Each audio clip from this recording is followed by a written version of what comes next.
Today, I want you to meet one of my gardening mentors. Kenrick Riley is the one I turn to the most when it comes to the millions of questions I have about growing veggies. Kenrick, it's looking amazing. Thank you. We've gone through our trials and tribulations the last 2 years with the weather, haven't we? Yes, it took a good while to get over the drought. I love coming up here to visit Kenrick. Set on 4 hectares in the Jigai Valley, about an hour and a half inland from Byron Bay, much of the property is set aside as land for wildlife. But Kenrick and his partner Marie have found plenty of space to nurture a lush market garden of vegetables and flowers for the local farmers' markets. We started putting some garlic in. We've got a little bit of kale that's gone in here, all the green manure crops here, ready to prep new beds. A really good row of sorrel. That's just looking so bountiful, isn't it? Oh, lemon sorrel's a nice tough plant. It'll always do well. And of course, people at the market love it too. The way we operate is pretty much like a lot of people would with their own backyard, except on a slightly bigger scale. How is the farm set out here? I guess we rely on a lot of diversity.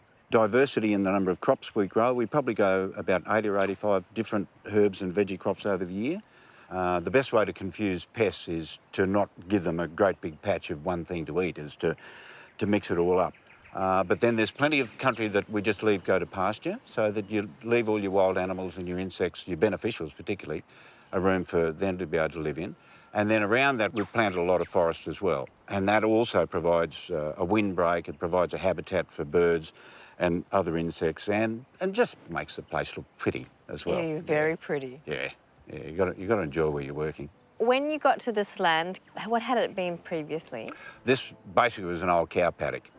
It's old dairy country that had then been converted into running cattle, and it had been knocked around a fair bit.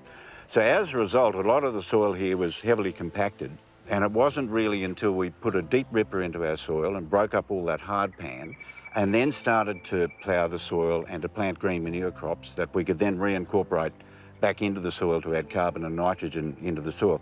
Once we got onto that process, all of a sudden the country started to respond really quickly, and at the same time we found all of our plants were starting to grow really well. I find immense inspiration from Kenrick by the work he's done on his soil, because that's where it starts, right in the soil. All we're doing here now is raking up all of that green manure material that I chopped up with the brush cutter, plus anything that was growing in the pathway, which is old grass, weeds, leftover crop, the whole lot.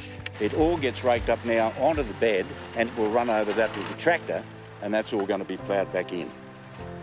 For a gardener at home, any pea crop, any bean crop, any legume crop really, will do exactly the same thing. And really, you could probably take a crop of peas and beans off that and then chop it up and dig it back into the soil just with your garden fork. This row is a good example of soil that's just had a green manure crop that was growing in it for 2 or 3 months, ploughed back in.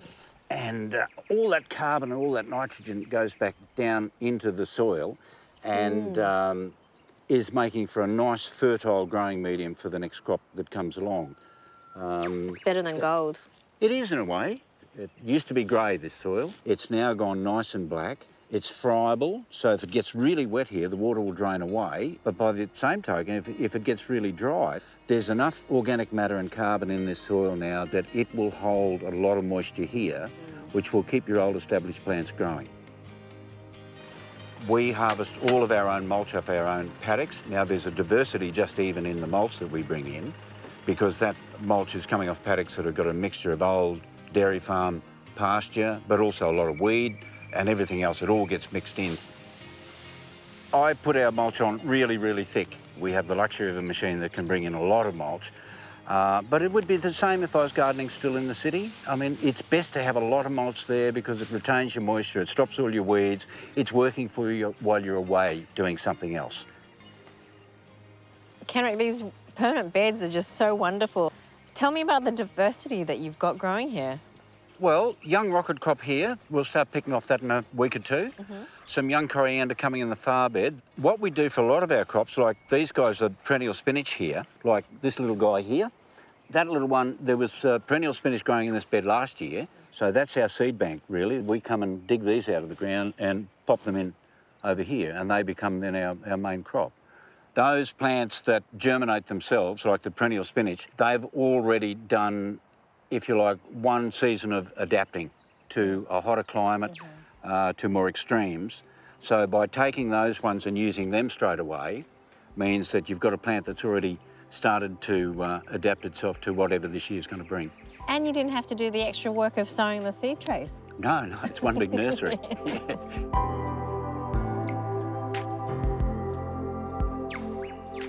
These have got to be one of my favourite greens. Me too. Collard greens, we've been selling them at the market for a good while now because they're high in calcium, high in magnesium, but they taste like a sweet kale, and also they give us a kale-like plant that will grow through summer. It's a semi-perennial. In these soils, we've found that they'll grow on for 18 months, maybe up to 2 years, and they're easy to propagate. That's a young crop here. Now, this is the original crop, and they're just about past the stage of being picked off too much now, but they've already started to put up side shoots, and this is what we're going to grow the next crop off. You just break off that little side shoot, chop off some of the top, and then just pop him in. And in about a month's time, we'll be picking off that. As easy as that. Yeah, it's a great crop from that point of view. Kenrick, what do you love about what you do here?